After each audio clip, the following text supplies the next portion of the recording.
So after a long, dark, and boring winter, spring is almost here in Oregon. I'm currently gearing up for this year's backpacking season and could not be more excited to get back out there. And today's video is something a little bit different from my normal travel gear.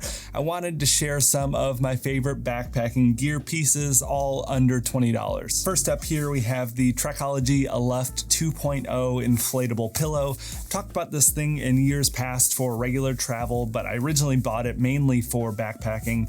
It is so important to get good sleep while you're on the trail, and this thing is such a good value. I wanted to bring it up and include it in this list. Comes in right around $17 on Amazon, and it's just under 100 grams in weight, so pretty lightweight, not the lightest weight of pillows, but definitely close, especially considering the discount that you get compared to like the Sea to Summit ultralight pillows. I've had this for 3 years now, and it is absolutely excellent. I haven't had any issues with holes or patches. It's just really simple and expensive and has definitely made a huge improvement in my sleep. You know, sleep is just so important, especially if you're out on the trail hiking all day. You have to get your rest for the next day, and this has definitely been the best pillow I've used for the lower weight. Moving on to another really essential piece of my backpacking kit, and that is the UV Cool Net Buff by Buff Brand. This thing is right at $20, the most expensive thing we're talking about today, and it comes in at 33 grams as well, and it's just so useful. If you're like me, I'm really fair skinned and burn really easily. Sunblock is really annoying when you're out on the trail, especially if you're sweating and going through all that. You know, having to remember to apply sunblock every couple of hours is a huge pain, and I absolutely hated it. Last year I picked this up and just have completely fallen in love. Just a buff is essentially just a tube of fabric that you wear around your neck, and you can pull it up if you're facing the sun. I did not get a single sunburn last year, which is like the first year of my entire life. I was really trying to take care of my skin. You know, skin cancer is a real and serious concern, especially when you're out on the trail for days and days on end. Also too, I will mention, you know, buff, you might be worried about the heat if you're hiking on a hot day through the peak of summer, you know, 80 plus degrees, trudging up, you know, huge inclines. I didn't really have any issues with the heat. You know, it's nice and cool and lightweight. You know, it's kind of see-through, but still works really well to block the sun. And I would highly recommend this, especially if you're someone that's really fair-skinned like me. 20 bucks, protect your skin, save some hassle with the sunblock. It was a huge game changer for me last year. Next up is something maybe a little bit less essential, but a ton of fun and still really lightweight and inexpensive. You know, I'm a huge fan of building fires when I'm able to. You know, I know out west here, fire restrictions throughout the summer. There's a good portion of the year where I'm not able to, but early in the season, late in the season, you know, when the fire restrictions are out, I love building a fire when I'm out on trail. You know, fire building materials can be a little heavy to carry around though, unfortunately, but I did find this a couple years back and really love it. It's a little pocket bellow. Essentially, it's just this little telescoping tube that you can use to blow oxygen into your fire.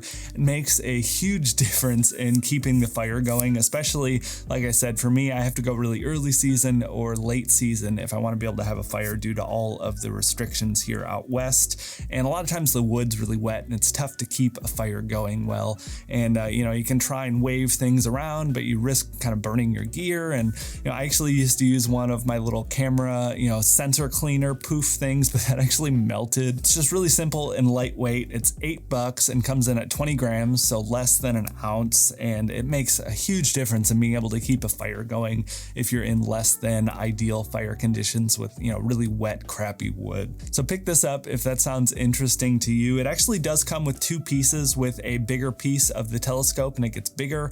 I usually just use the smaller piece just because it's lighter weight for hiking, but if I'm like car camping, I'll bring the whole thing. Comes with a little case, but yeah, $8. Would highly recommend this thing. It is extremely effective. Really quick before we continue, I want to thank Nordgreen for sponsoring today's video. Nordgreen is a company that makes really great minimalist Scandinavian design style watches. I've been wearing Nordgreen watches for a couple of years now and absolutely love them. Their entire lineup is beautiful. They've worked with designers like Jacob Wagner, which if you're not familiar with him, over his long career, he's worked with a ton of great companies like Bang & Olufsen. If you're familiar with their audio equipment, just completely beautiful designs. I'm a sucker for that sort of stuff. The Nordgreen watches definitely live up to his name in the design world. For their new spring and summer lineup, they have a few new watch face colors as well as band designs. I'm currently using, it's the Philosopher watch in the gunmetal watch face. It looks so cool to have that metal watch face compared to some of the more regular colors. Not only are the watches beautiful and affordable, but Nordgreen does a whole lot as a company to help reduce their environmental impact as well as give back to communities in need. All of their watch packaging is made out of recycled paper and recycled plastic bottles, and all of their cardboard shipping boxes are made from FSC certified cardboard, so it comes from responsibly managed forests. And a quick side note as well, the unboxing experience is still pretty luxurious and premium feeling, which I really appreciate that they're able to still do things ethically and use recycled materials, but the unboxing experience is still nice and pleasant and luxurious. Someone that just really appreciates design, I love that they were able to achieve both at once. They also have their give back program, which is great. With every watch purchase, you have the option of supporting one of 3 different charities that they've partnered with. You can help save some of the rainforest in Latin America. You can help donate education to a child in India that needs it, and you can also help the Central African Republic and their limited water supply, help give them water. So in addition to their ethical packaging and shipping efforts, you have all these great social causes, and on top of all of that, they are just really beautiful, affordable watches. Can't recommend them enough. Over my couple of years of wearing them, they've all been great. I haven't run into any issues so far, so I would highly recommend it.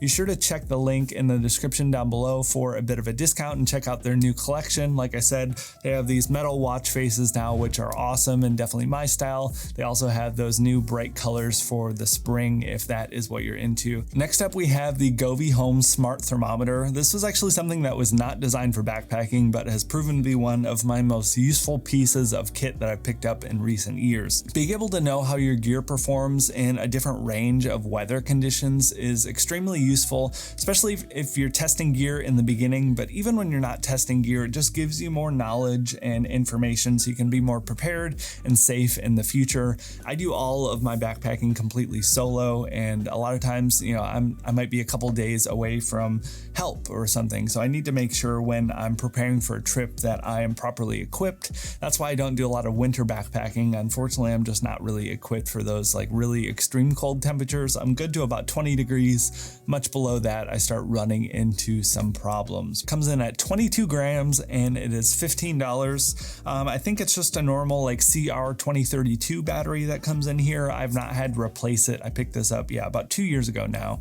and just really love it. It has proven so useful.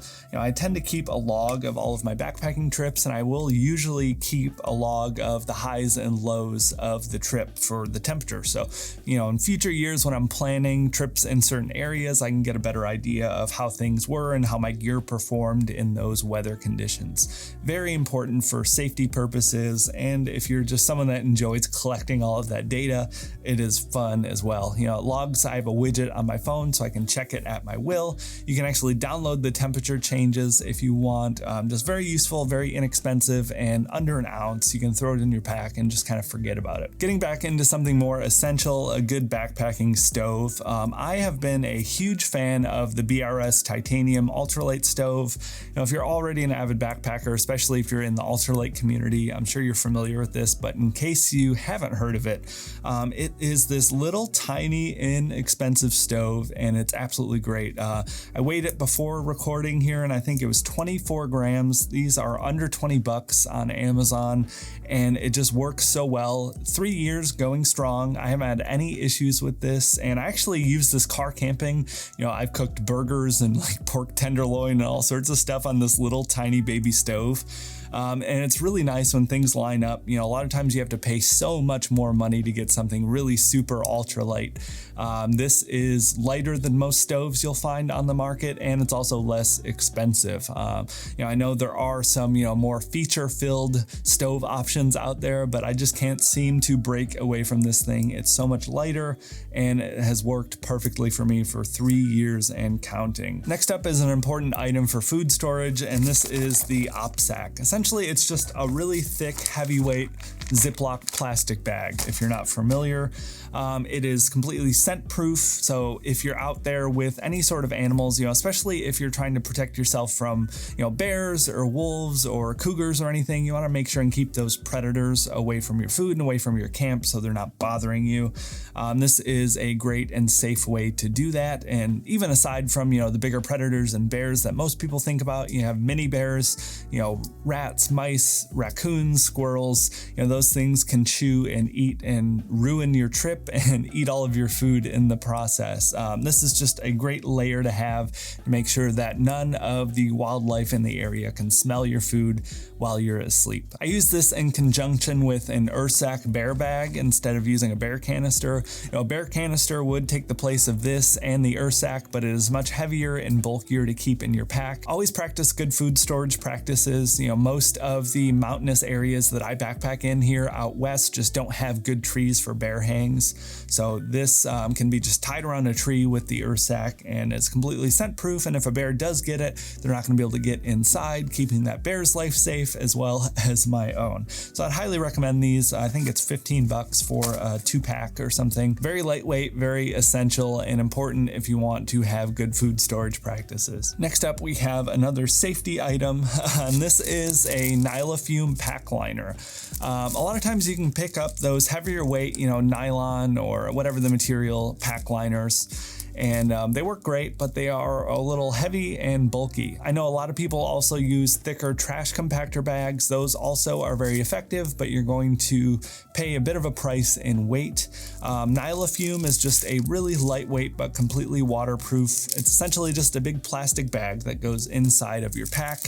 Even if you're using, Dyneema or X-Pack, those things aren't completely waterproof 100%. If you're submerged or if you run into any sort of extended rain, they are extremely water resistant, but not fully waterproof. And if your gear gets wet, if you're in questionable conditions, that can not only ruin your trip, but also put your life in danger, to put it frankly. So it's worth a little bit of annoyance to have this crunchy bag in your pack, and it's worth a little bit of weight to make sure that you're going to be safe and dry while you're on trail. These come in at 25 grams and they're only $2, so it really is a no-brainer. Just in the name of safety, make sure your stuff is dry. I found these at a site called Garage Grown Gear, really great small business that focuses on ultralight backpacking gear. Would highly recommend that you check them out if you haven't heard of them before. Next two items I'm going to cover in tandem because they work completely as a team.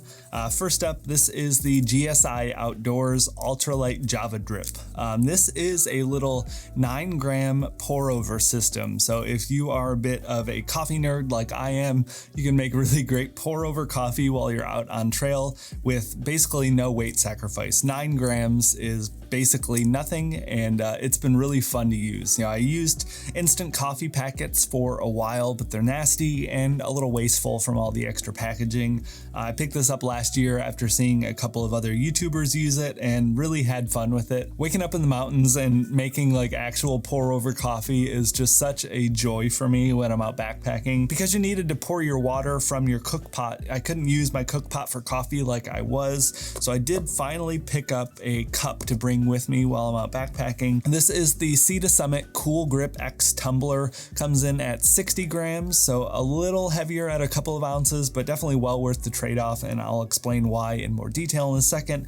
But essentially have little ridges on here so you're able to hold your cup without it getting too hot. Pouring boiling water into this, some cups are going to burn your hands or just cause problems. So this has a texture on it so you can hold it and have your hands not get too hot. And all you need to do is just clip this on here and you make your pour over, and that's that. Really nice, simple, lightweight setup. All in all, with both pieces, you're right around 2 ounces, 69 grams for both, and pretty inexpensive. This thing is less than $10, and I think this was $12.95. I got the tumbler size. It's the smaller of the two. This was more than enough capacity for what I needed. And just to justify the weight cost of bringing this with me, I do use it for a few other things as well. It's great in the morning if you make oatmeal. I've been using this to eat my oatmeal out of instead of my normal cook pot. Cooking dried up oatmeal out of a titanium cook pot is super annoying. It's just a little easier using this, and I've really enjoyed that. And then I've also been able to ditch my normal cookpot lid and just put this over the cookpot so it doubles as a lid, as a coffee cup, and as a little food container. You know, just a little bit more humanity eating out of something else. I really enjoyed it, and I think it's been worth the couple ounce trade-off.